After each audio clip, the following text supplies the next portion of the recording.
Os dois exércitos encontrarão-se perto da cidade de Heracleia. Piro e suas tropas tinham um número inferior e, em determinado momento, eles estavam à beira da derrota, quando ele soltou sua arma secreta, seus elefantes, com seu peso enorme, seu trombetear alto e assustador, e os soldados em cima, disparando setas para baixo à vontade.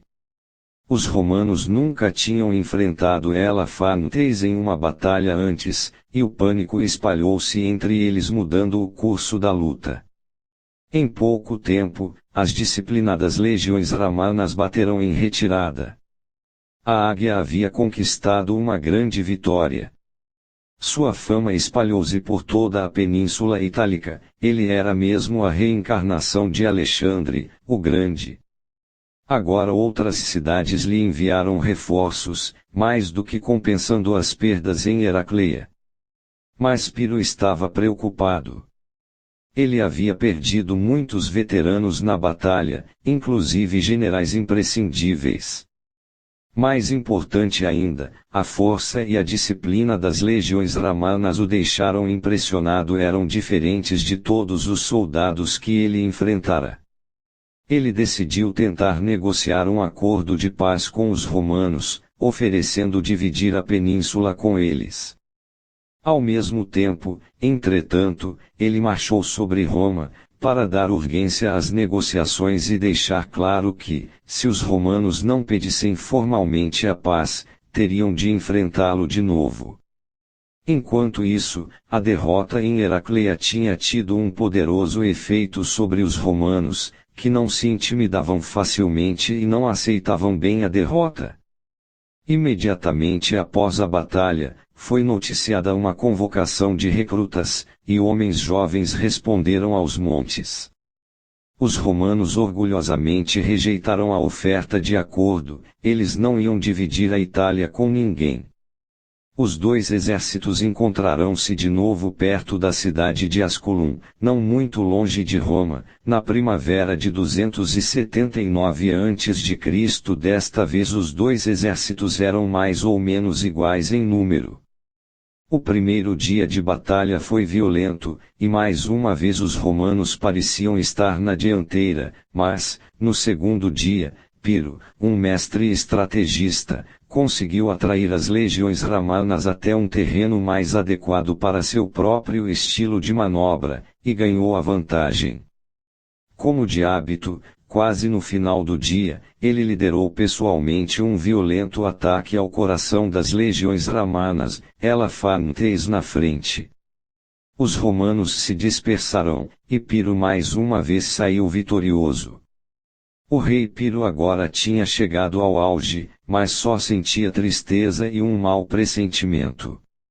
Suas perdas tinham sido terríveis, os soldados dos generais de quem dependia estavam dizimados, e ele próprio tinha sido gravemente ferido.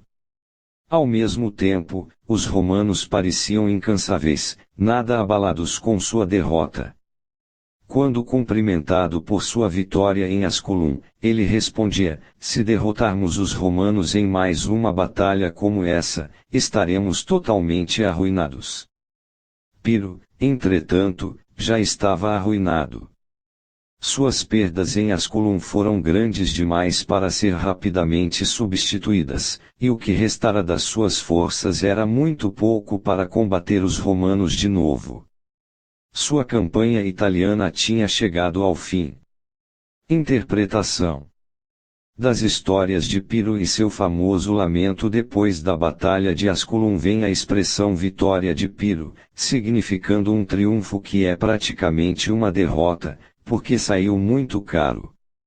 O vitorioso está exausto demais para explorar sua vitória, vulnerável demais para enfrentar a batalha seguinte.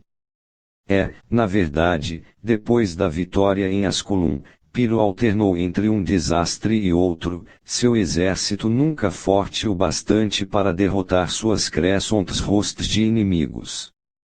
Isto culminou em sua morte prematura em batalha, encerrando as esperanças de Épiro de se tornar uma potência na Grécia.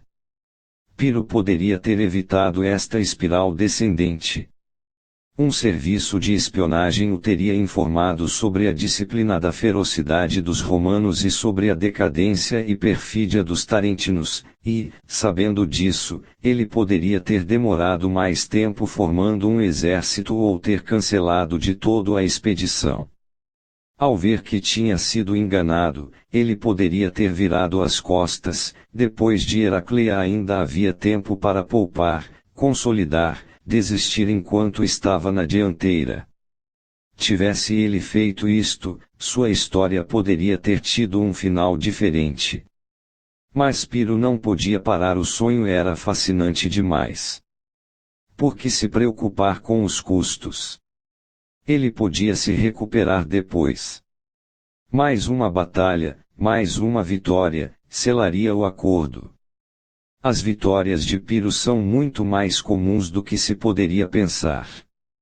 A excitação com a perspectiva de uma aventura é natural antes que ela comece, e se o objetivo é atraente, inconscientemente vemos o que queremos ver, mais dos ganhos possíveis, menos das possíveis dificuldades.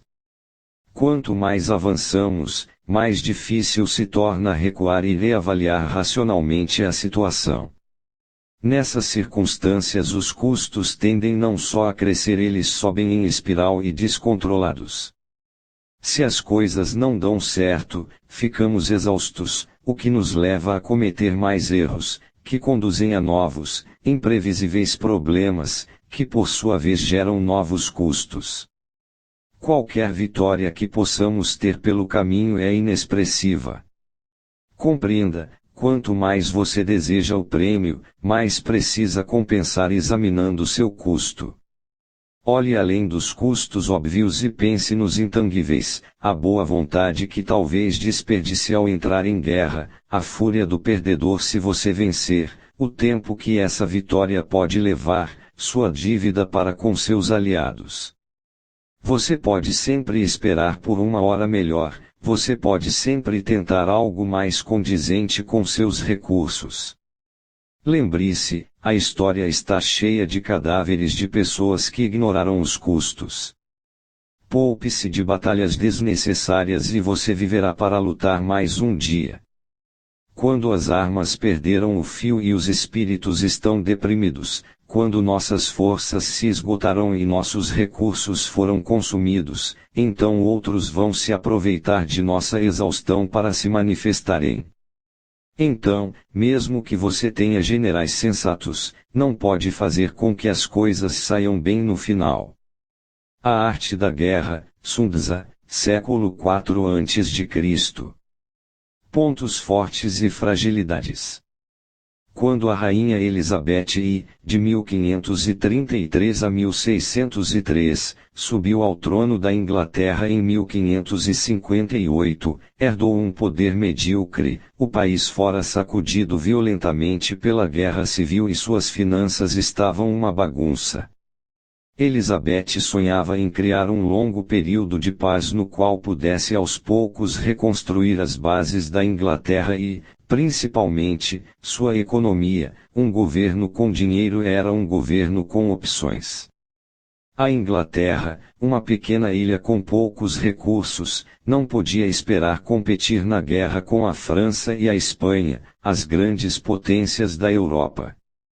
Mas ganharia força com o comércio e a estabilidade econômica. Durante 20 anos seguidos, Elizabeth fez progressos. Então, no final da década de 1570, sua situação de repente parecia calamitosa, uma guerra iminente com a Espanha ameaçava cancelar todos os lucros das 2 décadas anteriores. O rei espanhol, Felipe II, era um devoto católico que considerava como sua missão pessoal reverter a expansão do protestantismo. Os Países Baixos, hoje Holanda e Bélgica, eram propriedades da Espanha na época, mas uma crescente rebelião protestante estava ameaçando seu governo, e Filipe entrou em guerra contra os rebeldes, determinado a esmagá-los. Enquanto isso, seu maior sonho era restaurar o catolicismo na Inglaterra. Sua estratégia no curto prazo era uma trama para mandar assassinar Elizabeth e depois colocar sua meia-irmã, a católica Mary, rainha dos escoceses, no trono britânico. Caso este plano falhasse, sua estratégia a longo prazo era construir uma imensa armada de navios e invadir a Inglaterra. Filipe não ocultou bem suas intenções, e os ministros de Elizabeth viram a guerra como inevitável.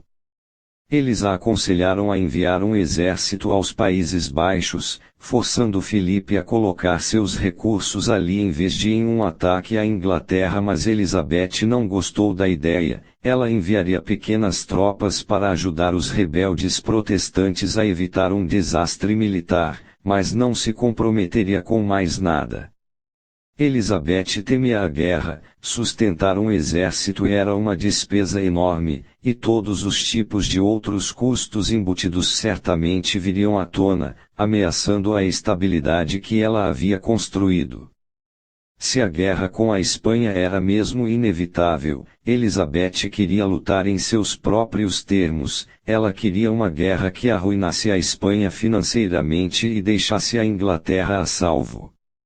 Desafiando seus ministros, Elizabeth fez o que pôde para manter a paz com a Espanha, recusando-se a provocar Filipe. Isso lhe deu tempo para economizar fundos para a construção de uma marinha britânica.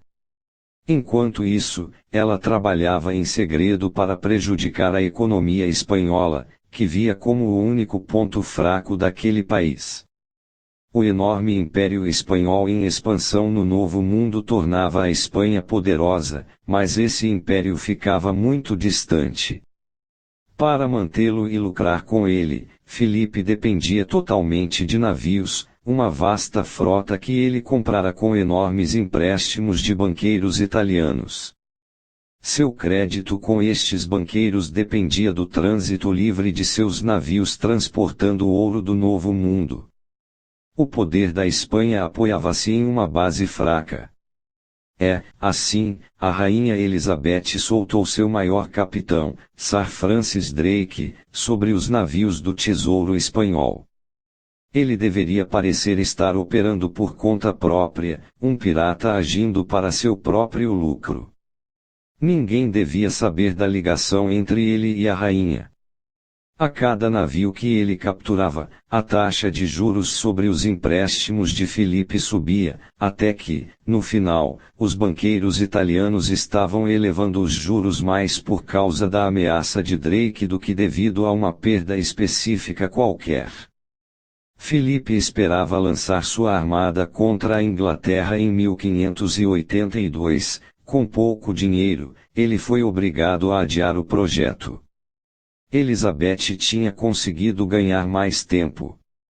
Nesse meio tempo, para a grande tristeza dos ministros das finanças de Filipe, o rei se recusava a reduzir o tamanho da armada invasora. Poderia levar mais tempo para construir, mas ele pediria mais dinheiro emprestado. Vendo sua luta com a Inglaterra como uma cruzada religiosa, ele não se deixaria deter por meras questões financeiras.